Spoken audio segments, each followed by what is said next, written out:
Labas visiems. Greitą video padarau, nes esu pakeliui į Peterborą. Nors mane veš, aš ne už vairą. Tai galvoju, kelias dienas jau vis iš eilės turiu klientų, kur vyresnio amžiaus.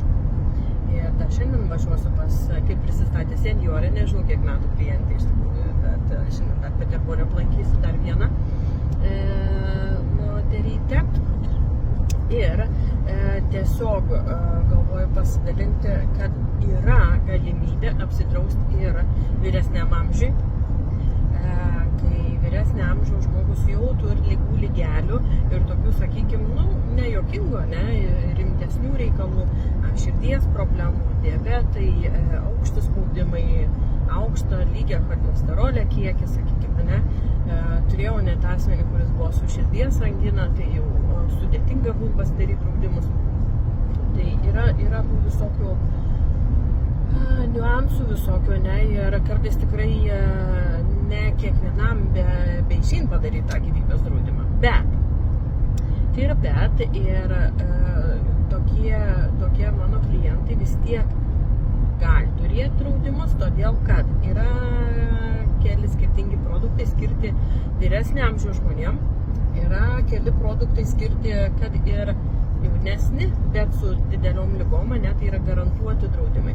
Taip jie veikia išskirtinai kitaip negu visi kiti draudimai, bet žmonės, kuriem buvo pasakyta, kad jie negali apsidrausti, jie gali apsidrausti, tiek, kad yra kitokias sąlygas, ir apie tas sąlygas, kokias jos yra, kaip visą tai yra, mes laiką pakalbam asmeniškai, todėl, kad kiekvienam yra labai skirtingai ir individualiai, Tai jeigu jūs esat vyresnio amžiaus žmogus ir jums pasakė, kad jau apsidrausti nebegalim, jeigu jūs turit medicininę istoriją, sunkių ligų įrašus, sakykime, sudėtingų ligų, vėžiniai susirgimai, širdies problemas, ir jums pasakė, kad jūsų nieks nedraudžia ir jūs negali turėti, arba gali turėti tik tais nelaimingų įvykių draudimą, tai dažniausiai būna irgi tikrai ne, nes draudimus jūs gali turėti tiek, kad tai yra išskirtinių sąlygų. Tai jeigu jums buvo pasakyta taip, tai susisiekit su manim ir aš paaiškinsiu, ką jūs gali turėti ir ko ne vis dėlto. Gyvybės draudimus tikrai visi gali turėti, su kritiniam čia yra sudėtingiau, bet netgi ir kritinių ligų draudimą aš turiu garantuotą visiems, tiek, kad ten jis yra išskirtinių sąlygų, ir apie jas reikia kalbėtis.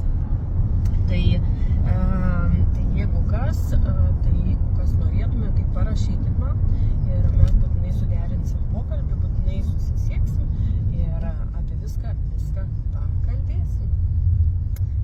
O dabar sakau iki ir turbūt šis įrašas daugiausiai turėtų pasiekti arba mano ligoniukus, arba mano senjorus.